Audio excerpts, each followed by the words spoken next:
Bom, pessoal, a última aula por vídeo presencial foi sobre poder, Estado e democracia, certo? E agora a gente vai fazer alguns exercícios que incluam esse tema, mas também outros temas. Mas em seguida teremos uma aula sobre democracia também, né, seus dispositivos, etc. E daí vocês vão poder resolver essas questões com relativa tranquilidade, tá bom? Olha só, né, então, questões do Enem, né? Enem de 2019. A criação do Sistema Único de Saúde, SUS, como uma política para todos, constitui-se uma das mais importantes conquistas da sociedade brasileira no século XX. O SUS deve ser valorizado e defendido como um marco para a cidadania e o avanço civilizatório.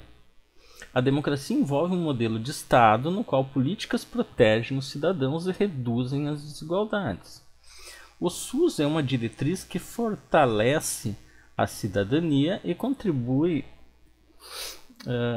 para assegurar o exercício de direitos, o pluralismo político e o bem-estar como valores de uma sociedade fraterna, pluralista e sem preconceitos, como prevê a Constituição Federal de 1988. Bom, esse é um texto, então, um artigo, né? Justiça Social, Democracia com Direitos Sociais e Saúde. Segundo o texto, duas características da concepção da política pública analisada são... Bom, mas antes, né, da pergunta... Bom, a gente tem políticas públicas, né? Todo governo, de alguma maneira, precisa desse dispositivo, né? Das políticas públicas, primeiramente para compensar, então, os efeitos evidentes, né, da produção de desigualdades em que o nosso sistema econômico se constitui, né? Ele produz no nosso sistema econômico capitalista, ele produz no seu modo de funcionamento desigualdades. Por quê? Porque ele está baseado na propriedade privada do capital, e quando alguém se apropria privadamente do capital, necessariamente outros não terão esse capital, né? O capital é um bem que é raro, né? Então, se há uma apropriação privada, sobra menos, digamos assim, né? Para dividir em termos de salários, né? Com as outras pessoas. Então a gente tem o capitalista que se apropria privadamente do lucro, né, dos capitais, do lucro, vírgula, dos capitais, né, e paga salários. Então aí já se produz uma desigualdade, já que os salários serão bem menores, né, a soma dos salários pagos serão bem menores do que o lucro que o capitalista vai ter, certo? Então já se produz essa desigualdade na base do sistema capitalista. Então, quando se produz desigualdades na sociedade e as desigualdades são muito radicais, né, no sentido de que elas falta para grande parte da população recursos básicos para a sobrevivência, certo? Porque além dos salários serem baixos e não suportarem todo o gasto que é viver, né, pagar saúde, educação e etc., ainda tem milhões de desempregados. Então, uma solução aqui brasileira, né, que foi criada, foi o Sistema Único de Saúde, que é uma política pública universalista. Por que é universalista? Porque ela atende a todos, sem restrição. Nós temos também políticas públicas compensatórias, restritivas, se eu não me engano esse é o nome, que elas são políticas para grupos específicos. Por exemplo, as políticas de cotas, né? Eu não sei se você tem o nome de política restritiva, mas são políticas compensatórias, assim, sabe? Também das desigualdades produzidas pelo capitalismo, mas elas são para grupos específicos. Não é desvalorizar elas são importantíssimas. É só separar em grupos, né? Essa é universalista, essa para todos. E algumas políticas são para grupos específicos, né? E também são importantes. Bom, então, segundo o texto, duas características da concepção da política pública analisada são paternalismo e filantropia. Vocês acham que, segundo o texto, há um paternalismo numa política que vai favorecer a totalidade da população brasileira, os que precisarem usar? E é segundo o texto, né, gente? Pô, não é a opinião de vocês. É filantropia, é ajudar os mais pobres. Né? Política universalista. Né? Fala no texto em liberalismo e meritocracia? Não fala. Não fala em paternalismo nem filantropia. Vamos pegar algumas pistas do que fala. Então, política para todos. Então a gente chega à conclusão que é universalismo, né? Para todos, né? E já se entende que ela é igualitária, né? Então não é nacionalismo e individualismo, que não fala sobre isso, né? Não é revolucionarismo, não é uma revolução, é uma política pública no funcionamento normal do Estado, né? Não é coparticipação, porque ela é gratuita, né? Ela é gratuita para todos, então não entra com nenhum valor de nenhuma instituição que participe dessa relação, nem dos usuários, certo?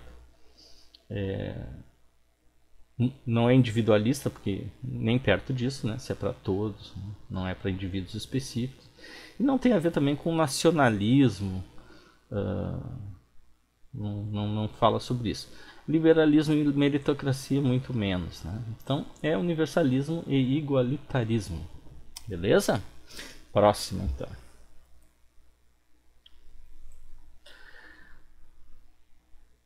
Enem 2019, artigo 90. As nomeações dos deputados e senadores para a Assembleia, corrigindo aqui, Assembleia Geral dos Conselhos Gerais das Províncias, serão feitas por eleições, elegendo a massa assembleias paroquiais, os eleitores da província, estes os representantes da nação e província. São excluídos de votar nas assembleias paroquiais os menores de 25 anos, nos quais não compreendem os casados, são excluídos de votar nas assembleias paroquiais.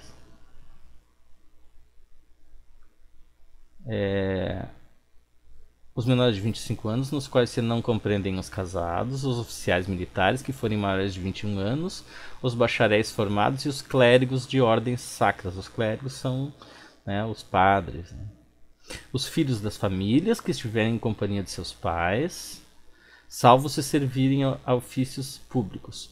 Os criados de servir, em cuja classe não entram os guarda-livros, o pessoal que toma conta do cartório, tá? Guarda-livro é isso.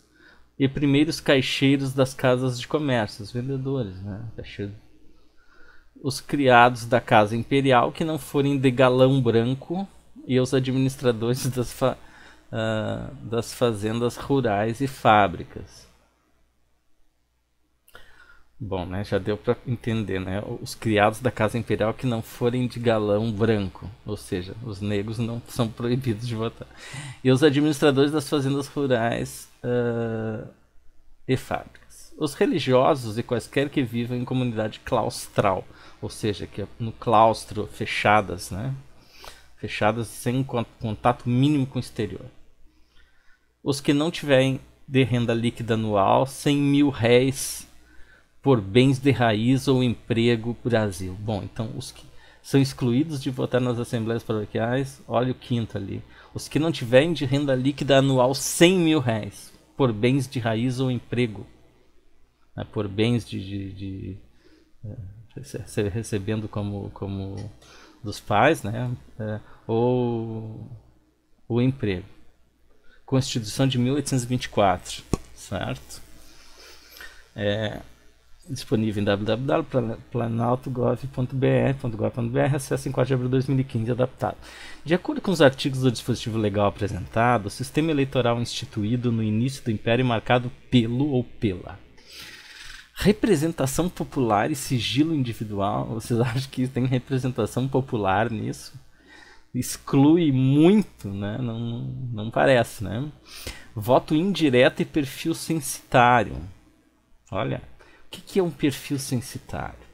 Acho que é importante vocês saberem o que significa, né? O perfil censitário é quando o eleitor ele tem que ter um determinado ganho econômico e patrimônio para poder votar. O que já confere com o nosso quinto item da exclusão, dos excluídos de votar nas assembleias paroquiais.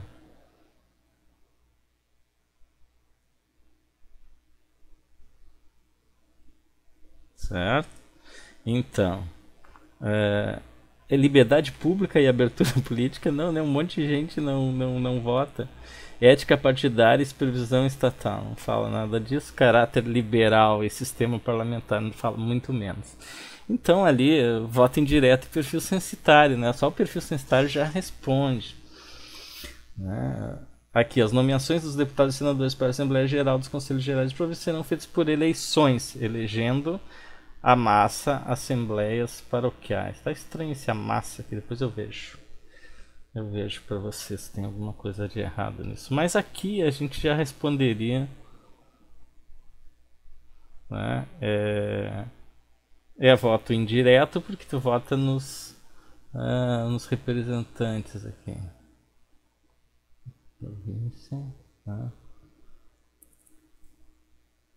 Certo? Então é voto indireto e perfil censitário. A tribo, Enem 2018, a tribo não possui um rei, mas um chefe que não é chefe de Estado. Certo? O que significa isso? Simplesmente que o chefe não dispõe de nenhuma autoridade, de nenhum poder de coerção, de nenhum meio de dar uma ordem. O chefe não é um comandante, as pessoas da tribo não têm nenhum dever de obediência. O espaço de chefia não é o lugar do poder, essencialmente encarregado de eliminar conflitos que podem surgir entre indivíduos, famílias e linhagens. O chefe só dispõe para restabelecer a ordem e a concórdia do prestígio que ele reconhece à sociedade. Mas evidentemente prestígio não significa poder, e os meios que o chefe detém para realizar sua tarefa de pacificador limitam-se ao uso exclusivo da palavra. Então, está dizendo que esse chefe, né, o chefe da tribo, não é um chefe no estilo de um chefe de Estado ocidental, certo? Ele é alguém que une as pessoas pela palavra, né? Que tenta pacificar e agregar pela palavra. O modelo político, o modelo político das sociedades discutidas no texto contrasta com o do Estado liberal burguês, que é esse que a gente estava falando, né? No caso de um rei, né? Ou um chefe de Estado, que seja de qualquer tipo, né? Ele tem poder, né? Um poder constituído. Porque se baseia, então, esse modelo de política e sociedade discutidos no texto contrasta com o do Estado liberal burguês, porque se baseia em imposição ideológica. Aqui tem um errinho. Mas eu me passei bem nessa vez. A imposição ideológica e normas hierárquicas, não, né? Fala no texto que não tem, né? Não tem hierarquia. Determinação divina e soberania monárquica não fala que não possui um rei. Então, esse tipo de sociedade não possui. Ó, a tribo não possui um rei. Então, determinação divina e soberania monárquica, não. Monárquica, não. Posição ideológica e normas hierárquicas, não. Intervenção consensual e autonomia comunitária, sim, né? Então, tenta. Qual é a palavra-chave aqui? Intervenção consensual. Ele tenta criar pela palavra, né, um consenso entre as pessoas. Ou seja, todos cheguem à conclusão que tal atitude tem que ser tomada, tal fato tem essa interpretação correta, dessa maneira, e todos chegam a um consenso, né? Chegam à conclusão sobre a mesma coisa, né? Entendem tal fato ou tal atitude a ser tomada da mesma maneira. Isso é consenso, né? Muito difícil de alcançar, por sinal. Mediação jurídica não tem, né?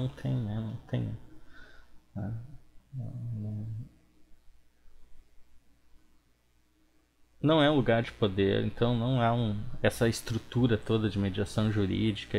É uma sociedade muito mais simples, né? E regras contratualistas, lembra dos contratos, né? A ideia de contrato social, a ideia mesmo de contrato jurídico não se aplica.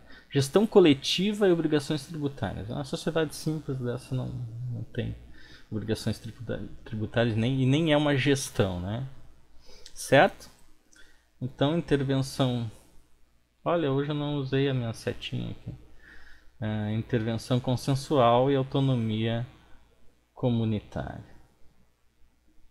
Aí, tortei aí, mas funcionou.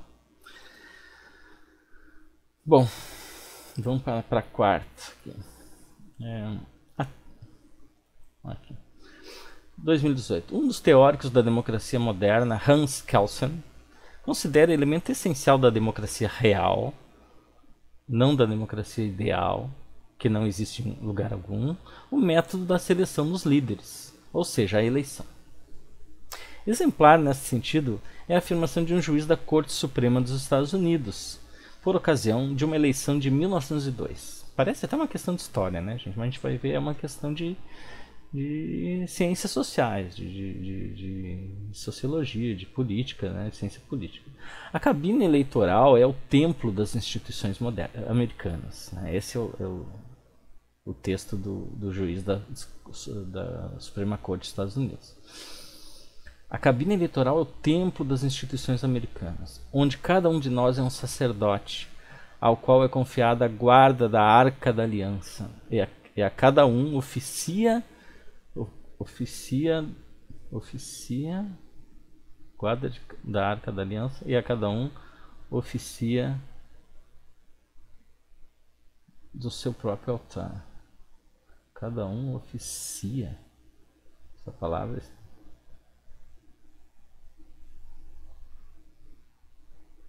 Bom, enfim.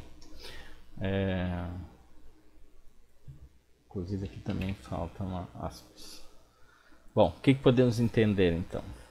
As metáforas são metáforas, né? A cabine eleitoral é o templo das instituições americanas. Então, quando tu vai lá para votar, é o lugar sagrado, né, da instituição americana, onde cada um de nós é um sacerdote, então, ao qual é confiada a guarda da Arca da Aliança, né? A guarda da liberdade de escolha, né?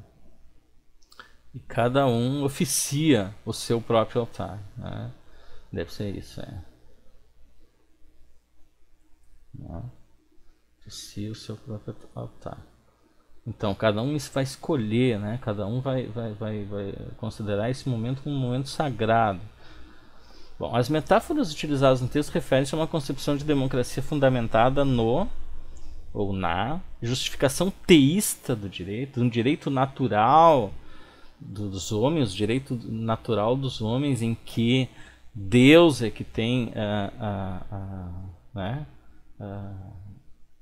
as leis morais, né? Ele que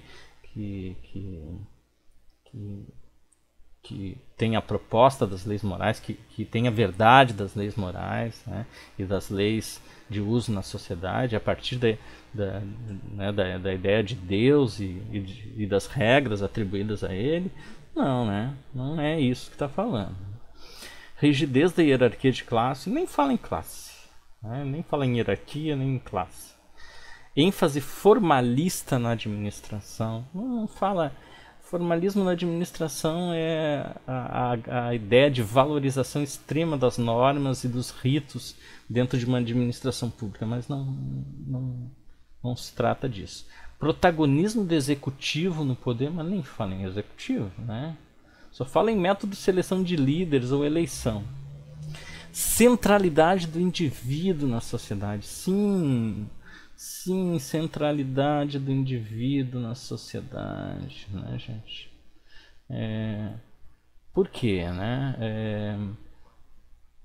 Porque olha só, a cabine eleitoral é o templo da instituição americana, onde nós somos os sacerdotes e nós vamos fazer esse papel, né? Nós vamos guardar a Arca da Aliança, então é algo sagrado, cabe ao indivíduo, né? A centralidade do indivíduo, onde ele oficia o seu próprio altar, né? Onde ele, né, ele vai tomar a decisão. Então a centralidade, de novo vou riscar aqui, do indivíduo na sociedade, certo?